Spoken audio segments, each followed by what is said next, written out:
This time on The Restorers, metalworker Ted takes on a toy truck with a lorry load of problems.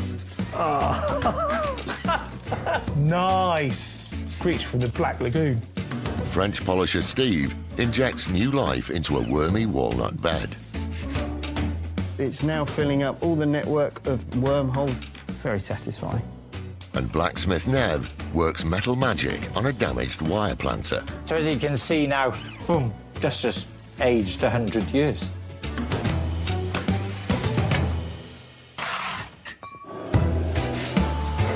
Restoration is the key to any successful antiques business. So every dealer needs an army of expert artisans. Look at this. Oh my God, he's alive! These restorers have over a century of craftsmanship between them. It's a bit nerve-wracking sometimes cutting into antiques. It's just layers of history. I just find that really fascinating. They are helping a team of savvy antique dealers Oh, wow! turn forgotten junk into sought-after treasure. You've exceeded everything I could have possibly imagined. It's unbelievable.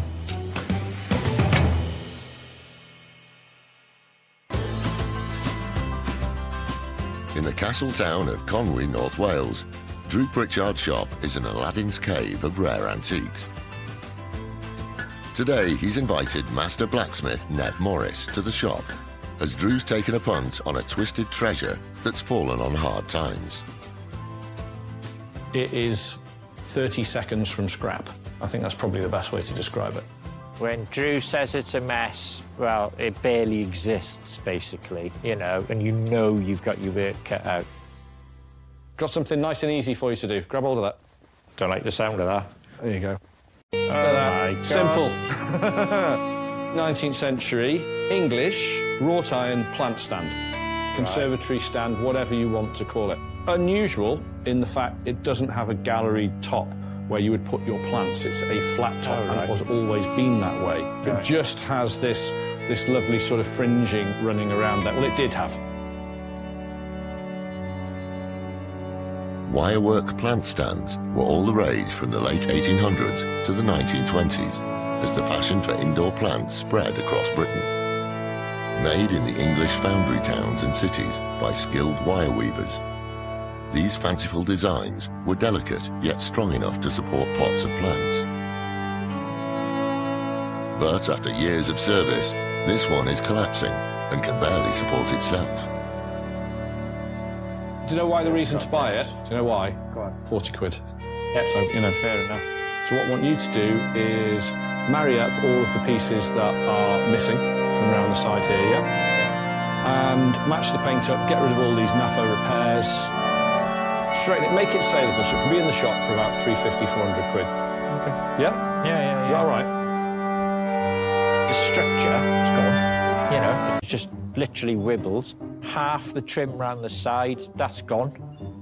I don't think there's one part of it that's the shape it should be. Okay, mate, take care. Yeah. Ta-da. See you tomorrow with it.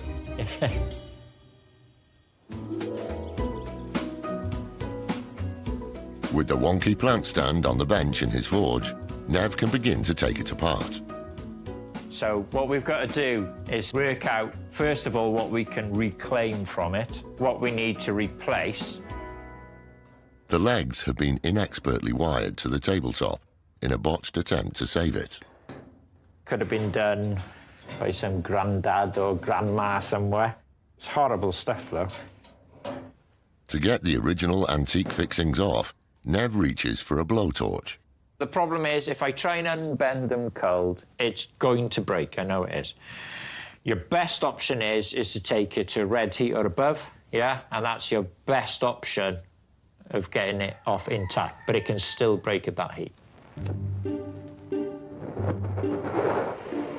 The wirework still holds remnants of old lead paint. The heat of the flame will vaporize the paint, creating toxic fumes that are harmful if breathed in.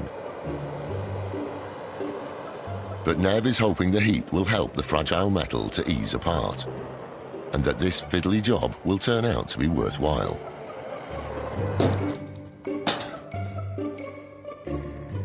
Bit of a mess, isn't it? Bit of a mess.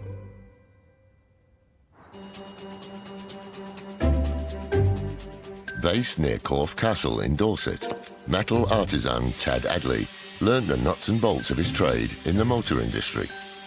Now he crafts and restores metal objects of all kinds. Today, he's going to need all his know-how for the challenge that dealer Karen Sparks is bringing to his workshop. There is a degree of trepidation because she says it's in a pretty bad way. I've brought all sorts of things down to Ted over time. They're always rusty and usually falling apart.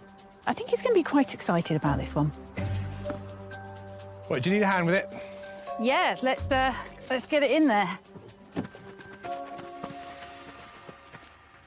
Oh, thanks, Ted. There's a bit of a weight to it, isn't there? Yeah.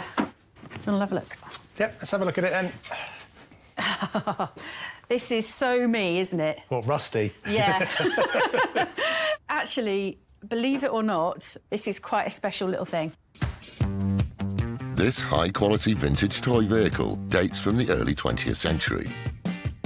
It was modelled on the iconic American Mack dump truck, used during the First World War, where its tenacity earned it the nickname Bulldog from British soldiers.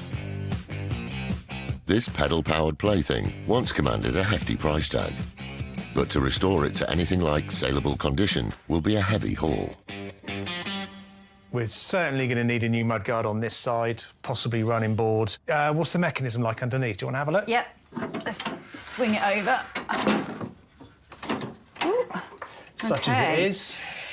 OK, so we've got the steering column here, which would have had two arms to connect it to the track control arms on the actual steering. As regards the pedals themselves, we'd have had a rod to operate the crankshaft on the back to then turn the wheels to get backwards and forwards. Yeah. Like Pert's turning back over? Yeah, yeah. So kind of financial-wise, I mean, what did you pay for it? Well, I paid £800 for it with a couple of other little bits and bobs. English pounds? Yeah, a couple of other bits and bobs, but this was the treasure. Right. So that's what it owes me. You know, I've seen them online, restored. They're going to fetch about 2,000. Yeah, it's going to be tight because there is a lot of work involved in this. But I think we'll be OK. Yeah. All right. All right, take care. Good to see you, Karen. Bye-bye. Cheerio. With Karen gone, Ted gives the pedal truck a more forensic examination. It's not good news. The rusting on this front panel here is really quite pronounced. It's actually got pinholes where the metal is completely rusted through.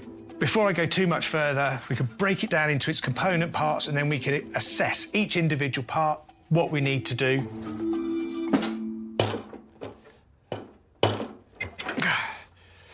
Tell you what, there's a weight to that. That is, it's almost like it's solid.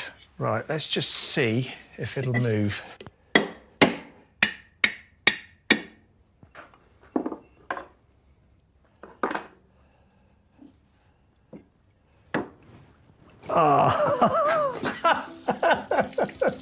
Nice. I think it's coming to get me. It's a creature from the Black Lagoon.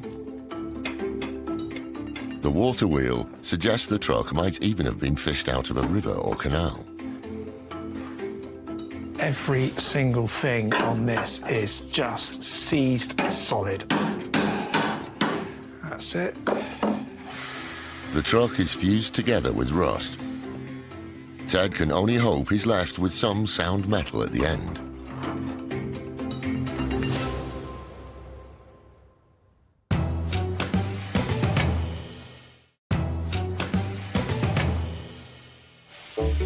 At his workshop in Dorset, metalsmith Ted Edley is gearing up with the restoration of an American toy pedal truck for dealer Karen.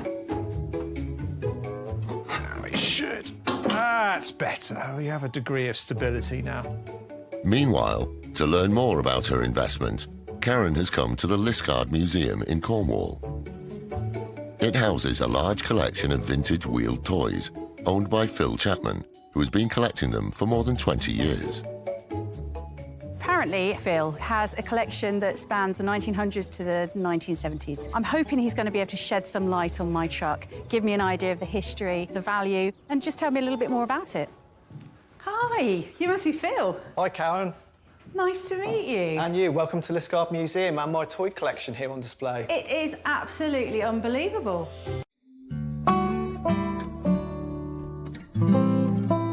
This It's a 1950s Triang tractor. It was found in a barn. It's in amazing condition. Isn't it? So it's still got its original paper decos up here.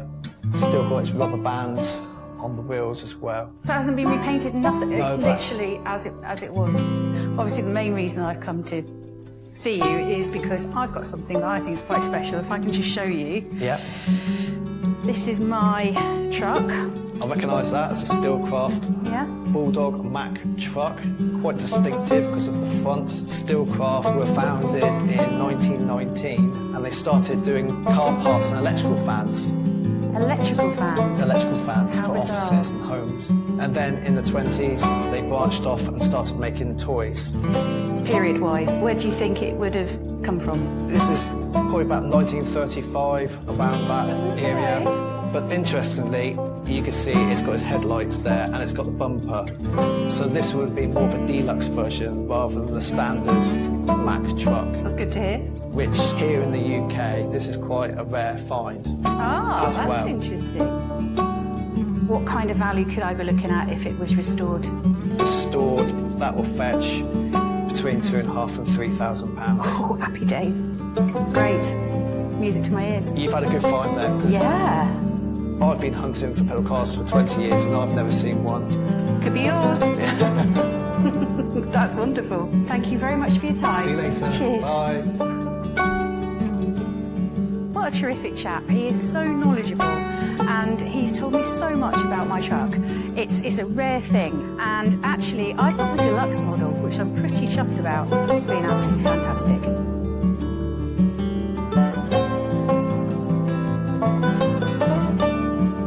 Back in Dorset, metalworker Ted is responsible for restoring Karen's rare deluxe pedal truck. He's about to start work on the wheel wings. Wings on front of a vehicle, even though this is a tiny, tiny little pedal truck, really important. You look at it head on. If they're not like that, if they're like this, your eye will immediately be drawn to it. It's really important that they're the same. At the moment, they're not the same at all, as one has been eaten by rust. So what we're going to do, we're going to use this one as a pattern and we're going to make a new one of these. Ted is using sheet steel to make the replacement and uses calipers for precise measurement. The marking out process is really, really important. First things first, we just start with a line down there. Having outlined the shape, he cuts away any excess metal on the guillotine. So it's just a blade comes down. Boom. Easy. Among the many other useful tools in Ted's workshop is a wheeling machine, which puts a curve into metal. So with just a little bit of pressure, you got to kind of really think about what you're doing because it's ever so easy to overstretch the metal. So we just start to take the shape that we want. The next challenge is to recreate a swage line, the ridge that edges the bumper. This is achieved with a swaging machine. Very, very versatile, very, very useful machine. So what I'm going to do, he's going to go in and we're just going to nice and steady as we go.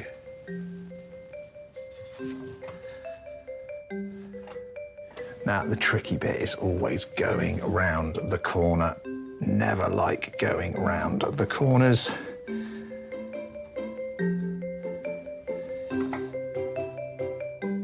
It's painstaking work, and one wrong move could split the sheet of steel and ruin it. It takes years of practice to get the right result. Yeah, really happy with that now. A shrinking machine nips and tucks the edges round.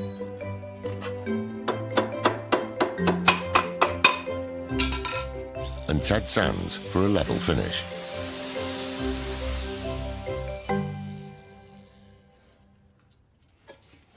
We got our basic shape. The two match each other. By the time this has had all of the rust stripped off of it and it's painted, and this is painted, you won't be able to tell them apart.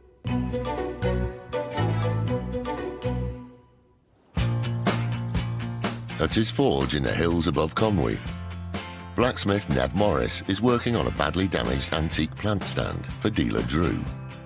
Though some parts are beyond salvation, Nev's determined to rescue a key component.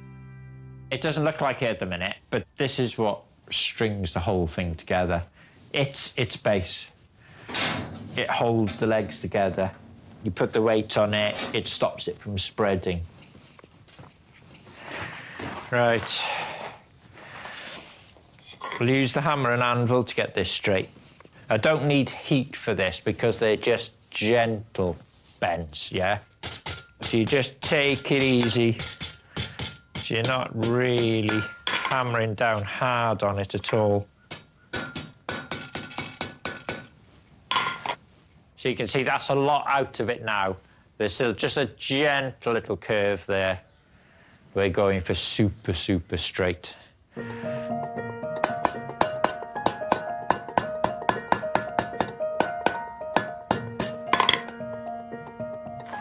So see that now? Lovely, lovely. Yeah.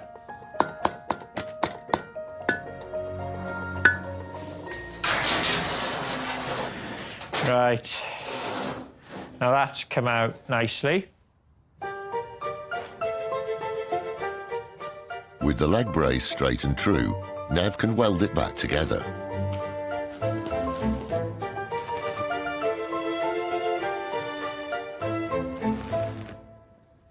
So you can see the tack there, and then you've got that sort of long leaf sticking that way.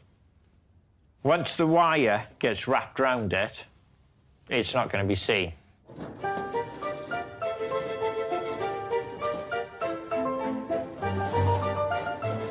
It's actually looking better. It's square and flat. It's the beginnings, the foundations of what we're doing. Don't tell Drew this, but I'm actually starting to enjoy this.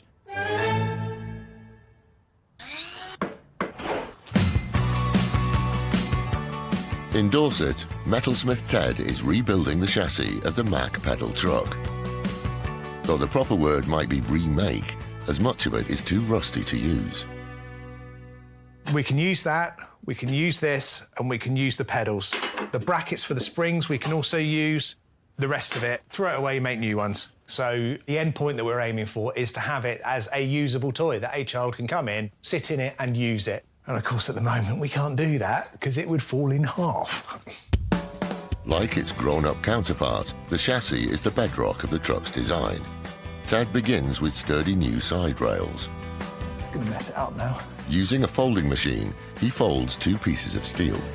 A little bit of spring in the metal. To create the U-shaped profile needed for the new base. For Ted, a former coach builder, it's a job he's familiar with. It's a chassis of a motor vehicle. Yes, very small, a child's toy, but it's essentially a chassis of a pre-war vehicle, so I'm really quite comfortable with this. Right, so we have our two new chassis rails. The next step is to mark up drill holes for the rivets.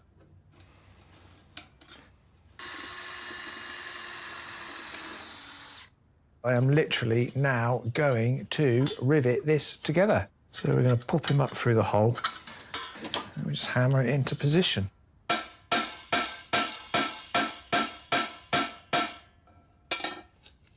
There we are. So that is the beginnings of our new chassis.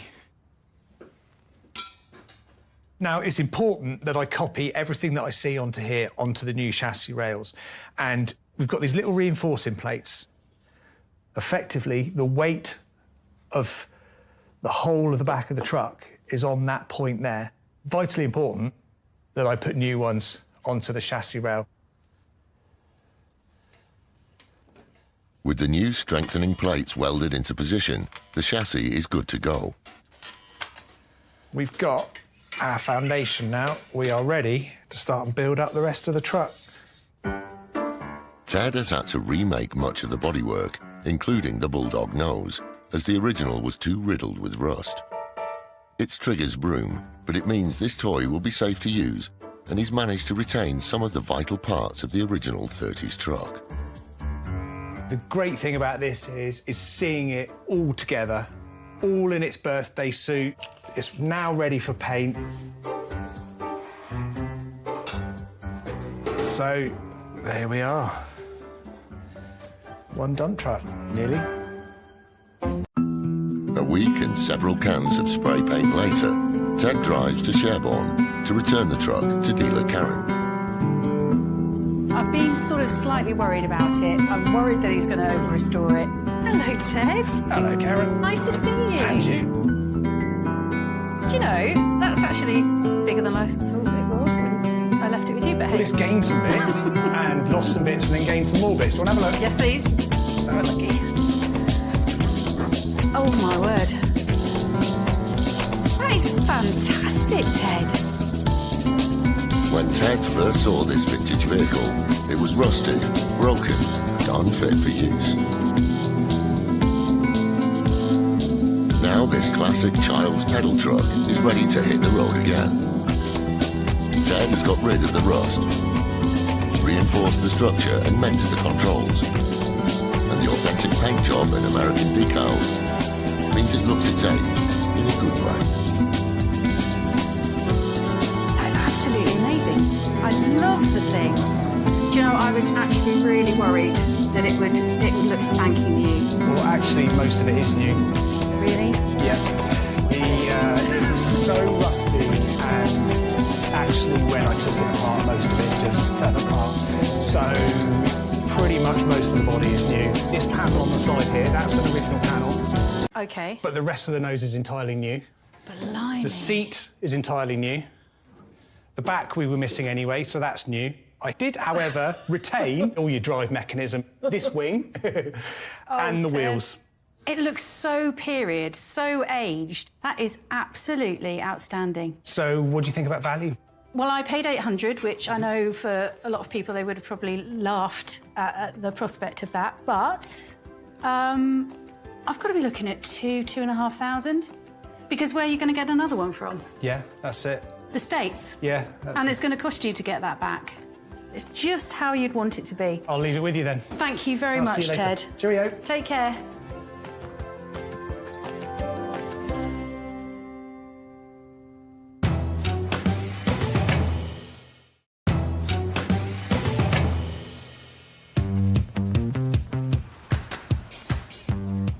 In the little village of Elmswell, Suffolk, Steve Norman has built a reputation for fine French polishing and top-notch restoration.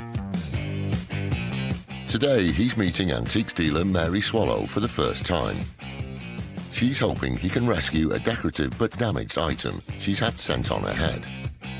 It's always good to build on the restorers that I already have in my little black book. A little bit nervous. It's important that we're on the same page in terms of restoring items. I just can't wait to meet him. Hi, Steve. Oh, hi, Mary. Nice to meet you. Nice to meet you too. Come in, please. It's all wrapped up, and I really can't wait to unveil it and see what we've got underneath it. It looks like it's quite big. It looks like it's going to be quite a task. Shall we unwrap it carefully and see what we've got under here? Oh, wow. OK, I'm still not sure what it is. Oh, OK. Is it a bed? It's a Rococo style 19th century bed, which I believe to be walnut. I'm not 100% sure. Yeah, it looks like it is. Yeah, looks like French walnut. Yeah, definitely. So it's French, yeah. I thought it might be French. Yeah, great quality carving. Is it salvageable? Absolutely, 100%. The joints aren't rotten. They all look pretty good. Just a case of just putting a bit of work in and making it good. There's actually a date here, which is quite nice. Fantastic. So 1881, so we can date it to that year. Yeah, cool. Rococo is an elaborate and expensive style of decoration which originated in Paris in the early 18th century. It's characterized by exuberant and playful carving, with everything from beds to buildings adorned with scrolled leaves, seashells and other natural forms and figures. There is quite a bit of woodworm. To be honest with you, it's cosmetic. It looks a lot worse than it is. Even these bits here, I know they look really bad, but this is just lifting veneer. But even though it's really, really dry and coming away, we can just very, very carefully heat this up and reactivate the old glue that's underneath. So you wouldn't rip it off? And then... No. Oh, was there a box of bits that turned up? Yes, there was. Yeah, that's behind you. That turned up. So OK, in this I don't know box, what's in there. probably all parts of this jigsaw puzzle. We've got some more lovely little carvings in here. Yeah, I guess these might have sat on each corner. I think they would have done, yeah. But look at the quality. I've also got... That's very similar to one. This, I guess that one must have came off the foot of the bed, that bit. Very similar. I think that's, you know, that goes there. We got this cute little chap too. OK, that might have gone somewhere like that. And the detail in his face, look at it. Amazing. Yeah. It's even got little wings. There must be some wings. The final thing is, are you wanting this chalky finish that I think is a later addition to what it would have been originally? Or this is a sample of the same period piece of walnut. OK. And that is how that bed would have looked when it was first made. You've thrown me there, because I just thought it would have been this. The beauty of having it like that, from the wow factor from me as a polisher, you get to play around with all this carving and get all this lovely depth for patina, and that will sort of then reflect onto here and really come to life. It really does, yeah. There's scope in here to make this into quite a valuable, beautiful piece of furniture. What sort of money did you pay for this? £150, about that. I think you've done Not really too well. much. So I'll leave it in your safe hands. Perfect. There's enough in there for me to make you an amazing job. Keep you busy for a bit. Indeed. All right. Thank you. Thanks, Steve. See you soon. See ya. Bye. Take care. With Mary gone, Steve gets stuck into the restoration, quite literally, as the first thing he does is heat up the glue pot. So what's happened here is the original old animal glue has crystallised, and so it's separated the main underneath carcass from the decorative walnut veneer. Also, it is full of worm. So what we're going to do first is we're going to inject the wormholes with some animal glue with a syringe. We're going to put some glue into here. This is boiling rabbit skin glue. You have to just keep it reactivating it in the boiling water. Keep it really, really runny. Put that on there like that. Shall we go for it, shall we? All right, we'll find ourselves a hole and hope this works. Now we're gonna go like that and push it all through. You can see that's coming out. It's now filling up all the network of tunnel of wormholes that are under this veneer.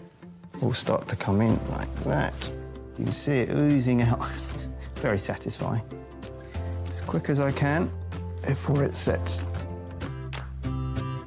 This little tool here, it's just a little piece of plastic to round it off all the edges. And what it's doing is it's going to push all of the glue underneath the carcass, underneath the veneers, through all the little network of holes. You can see already it's starting to adhere.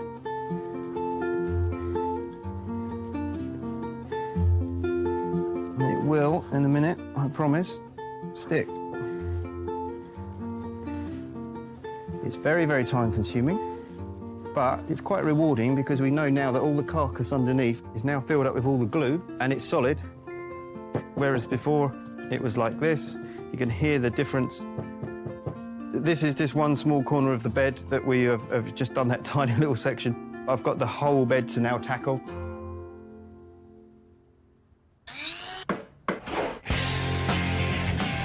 At Nev Morris's blacksmith forge near Conwy, Drew's broken wirework planter is beginning to stand tall. Nev has repaired the wonky leg brace, and using heat, he's shrinking and securing the scrolled feet that have worked loose. What happens now is, as that cools, that tightens up onto it, holds it into position. Next stage, diagonals. These are what braces it all. The original diagonal rods are only fit for scrap, so Nev needs to replace them. Though the rods he has in stock are too thick, he knows exactly how to bash them into shape. Right, here we go. So, I'm using the bick, which is round.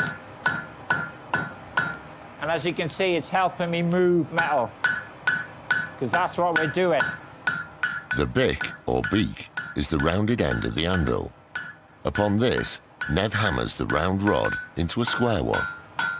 So you can see now, that's a square bar, sharp corners, ready to go to the next stage. After reheating the bar, he works the 4 square sides into 8. So the next stage will be continually turning this bar now, hitting it gently, and each hammer blow will help turn it into a nice round bar. So you can see now, you're looking at the bar, seeing where it needs work, and the gentler you are, the better the finish. Finally, to make the new rod match in with the rest of the planter, he has to give it age and patina without weakening it, for which he has a favourite tool. So the idea is, in it goes, these rollers that are very, very rough, pit it, yeah? So once you get this fed into this mean-looking machine, the pressure is pushing down on this. And then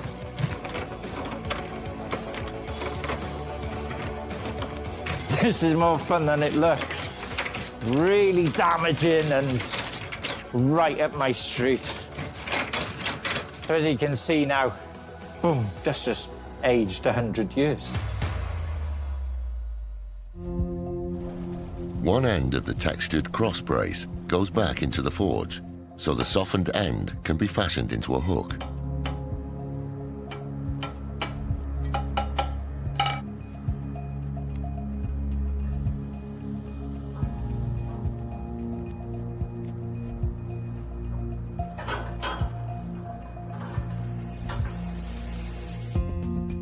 The base is standing firm once more, but Nev's left his biggest challenge until the end, the broken wire fringe around the tabletop.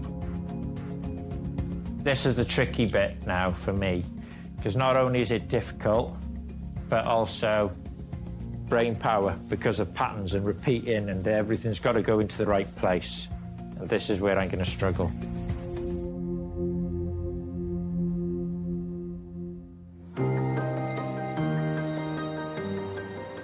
In Suffolk, furniture restorer Steve is making progress with Mary's walnut rococo bed.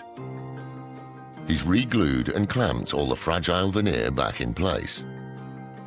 Now he's turning his attention to the missing and damaged carvings. It's really difficult to tell at this point what is missing and what is here, so I'm going through this box, starting to sort of place it all, but you've got to be really careful. Go one bit at a time.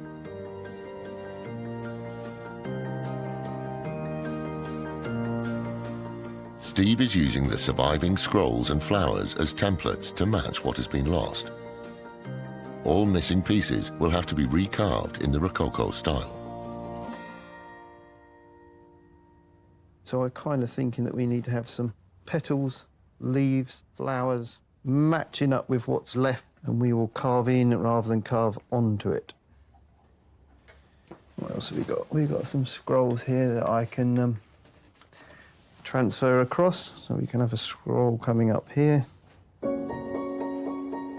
The original flowers would have been carved from a block of wood and adhered with rabbit glue.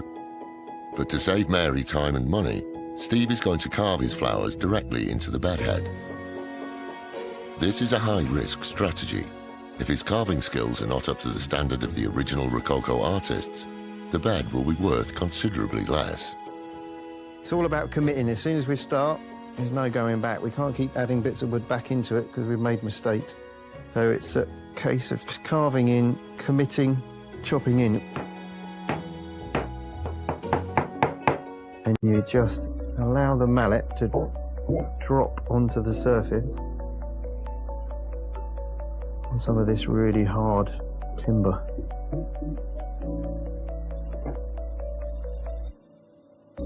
Walnut takes a pattern crisply, without splitting. This is because it's a hard, resilient wood with a tight grain. That is hard cutting through that. The grain is also wavy, making it tricky to carve. So what I've got to do is just turn the chisel over and just cut into that. Because again, it's that grain direction that's changing. So how you do it, you cut round one way and you'll get to a point and it will just stop because the grain won't allow you to flow. So you have to then change direction and then you have to carve that way.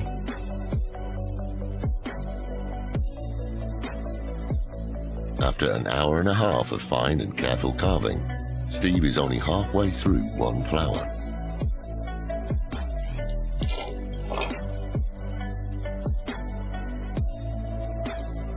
It's so time-consuming.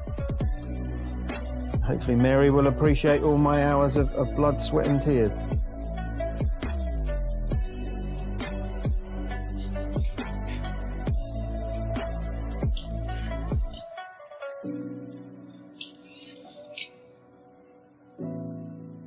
In Suffolk, French polisher Steve Norman has been tasked with restoring a Rococo bed for dealer Mary Swallow.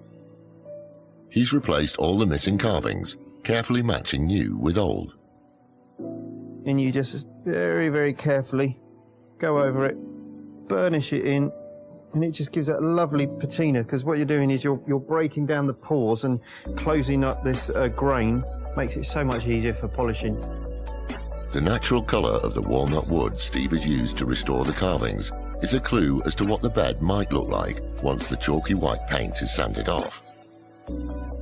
And Steve enriches the colour with layers of French polish. We're going to put this, what I call like a base ground stain. It's got a lot of like yellowy, greeny orange tint to it. It just got to give a nice liberal coating in this. You can see already it kind of just brings the grain out. I tend to use ground stains quite a lot because they're a really good basis to work to. After the ground stain, Steve applies a second patinating stain and allows that to dry thoroughly. I'm really pleased with this. I think this colour looks lovely. Once we've got a sort of depth of polish on top of this colour, I think it really will bring it to life and look really good. For the third layer, he uses a button polish with a more golden tint. This is applied with a soft cloth called a fad. I love using a fad and a small mop. You charge it up straight out of the bottom polish, and then you can just instantly see a beautiful colour coming out. And then we can go over all the carvings. So you see that lovely colour that's coming out of the wood and highlighting all that depth. And this is what I love doing. It takes many hours of fadding and rubbing before Steve feels ready to let Mary in to see the results of his craftsmanship. Hello, Steve. Oh, hi, Mary. All right? Nice to see you again. Been a while. It's looking like a bed already. That's it. As you can see, it's a solid, firm bed under here. Can I take the... Please do. I've been waiting long enough to show you. Let's get rid of these. Whoa. See what you think. The colour. Hope you like it. OK, the final one, the big reveal. Whoa. Here we go. Whoa, look you at reckon? that. You like that? Beautiful. I hope you like the colour. We've not really stained it too much. We've just allowed the polish to bring out the colour of the wood and show all the flecks and depth to it. I love it, this colour. It's rich. Yeah, it's and rich and yeah, luxurious. The shabby white bed Mary brought in was full of potential, but also full of woodworm holes. The antique veneer was hanging in strips, and some of the Rococo carving was missing. Using traditional methods, Steve has consolidated the woodworm holes without hiding them and reattached the old veneer. He has painstakingly restored the Rococo carving. Finally, he has stripped and polished the walnut wood, bringing out its rich natural colour and showing the fine carving to stunning effect. Which was the most time-consuming bit? The carving Just of the carving, yeah. these sections here was massive. Were there Yeah, two cherubs as well? Oh, yes, the cherubs. I had these costed as a separate thing from a carver. Yeah. It's a huge amount of money to have these made. They are quite spooky as well. I think it would have been too much for the bed. Yeah, I might take them as a souvenir, though. Yeah. What did you pay for this? It cost me £150. Wow, that's really good. I mean, hopefully that's turned around and you can find a nice profit out of this now. 2,000, maybe plus. Yeah, I mean, it's yeah. dressed nicely in the shop window. It's Yeah, going to I go. agree. Going to go quick. Incredible job. Thanks, Steve.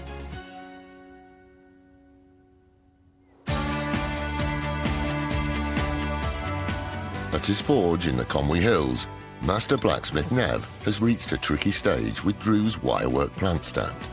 Having examined the broken metal fringing around the top, he's made an unwelcome discovery. Drew bought it because it was unusual in the fact that it didn't have any decoration above the table part of it, above the top.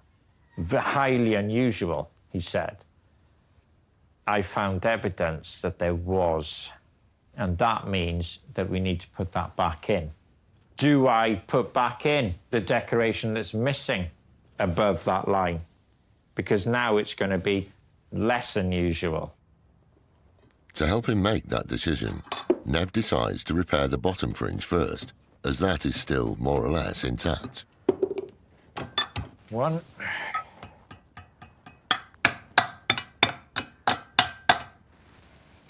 2. We'll see if it works, see if it fits. That's the shape I'm after. And see, that would hook over. Lovely, lovely. So now there's 61, 62 of these to make.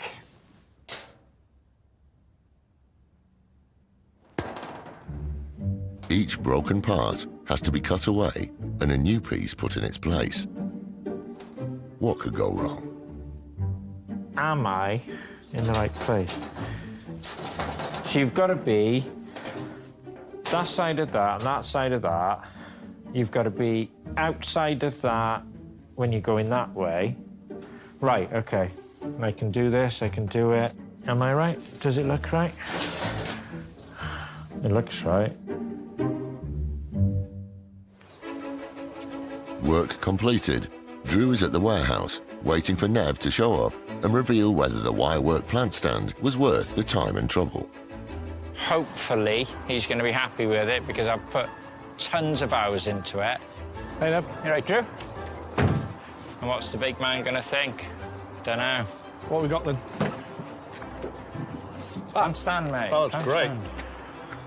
Fabulous. Right, Yeah? let's get inside and have a look at it on the bench. Lovely, thank you. Right then, there we go. Look at that. Well, I'll tell you what, Nev, that is quite exceptional, quite unbelievable. I can't actually tell what it was like before. Tell me what's right, because obviously this is original, that's completely new. I can't actually now see the bits you've done. I know this sort of frill gallery that you've done all the way around the top there, I know that's been replaced. Yeah. But what else? So that's original. Yeah. These are original. Yeah. Most of this frill has been replaced, the bottom. Has it? There's a few original ones in there. Right. Because remember, a lot of it was missing. And then the top is original, but the rest of it, all these, all these, all these, they've all been replaced. No choice, no Never tell. choice. When Drew showed Nev this antique plant stand, the fringing was broken or missing, the legs were rusted, and it could barely stand up. Now strength has been built into its delicate structure without adding bulk. With its invisible repairs, sympathetic touches of paint, and rebuilt wirework edging to hold pots in place, this graceful piece will add a touch of class to any conservatory. Well, you've taken something that was worth nothing, frankly. Now, 400 to 500, very, very easily. He's got a Seriously. lot going for it. He's got it sitting perfectly flat and perfectly straight and level. The only thing holding this together is the tension of that wound iron. That takes an awful lot of work. It's 100%. It's gold star, big tick. It's absolutely faultless. Nev, thank you very much. No worries. I can go straight to the shop. I do. I'll go and find you something even worse next. All right, mate. Thank Thanks, you. Dan. Take Thank you care, very mate. much. Ta-ra. Cheers.